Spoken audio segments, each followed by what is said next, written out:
Ποιος θα με τα μάλκουρα. Γεια μας, παιδιά. Viva, viva. Viva. Ξαναδούκο, viva. Γεια σου, Τέλειο. Πάτε με τα κόκκινα πέρα. Ξύλωσε μωρέ! Τα παϊλάκια! Δεν έχει παιδάκι πάνω ρε. Ξύλωσε, γιατί εγώ μιλάει μαλάκα σε ακούει τι πράγμα. Δεν πας έτρα. Μα πού είναι θέλει! Viva, ωραία μαλάκα λέμε. Viva.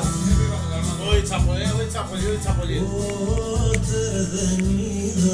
Ρε εσύ, πριν έρθεις όλες πως θα έχεις πιει.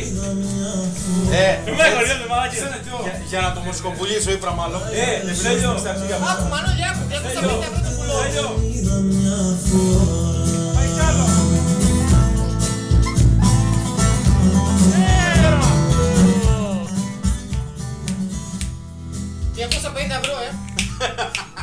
Καλά παιδί, εντάξει, έλα.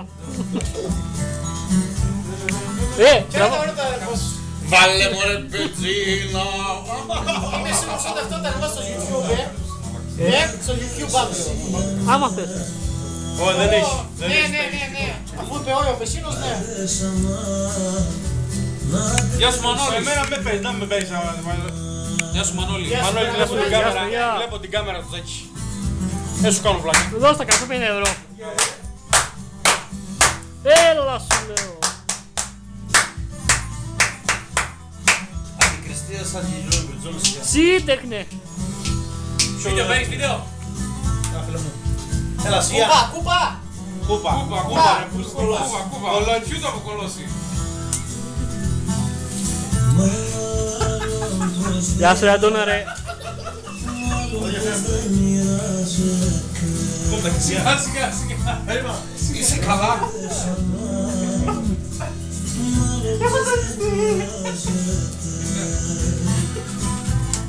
Ρίγι. Έλα μωρέ.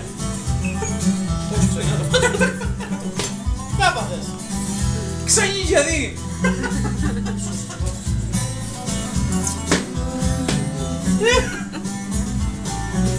Έλα μωρέ. Έλα. Μανώλης δίνουν τα παϊδάκια. Για τα. Τρέξατε μέσα. Έλα, εντάξει, το πούμε. Αυτός πήρε, Πολύ λεμόνι είσαι ρε μαλάκα.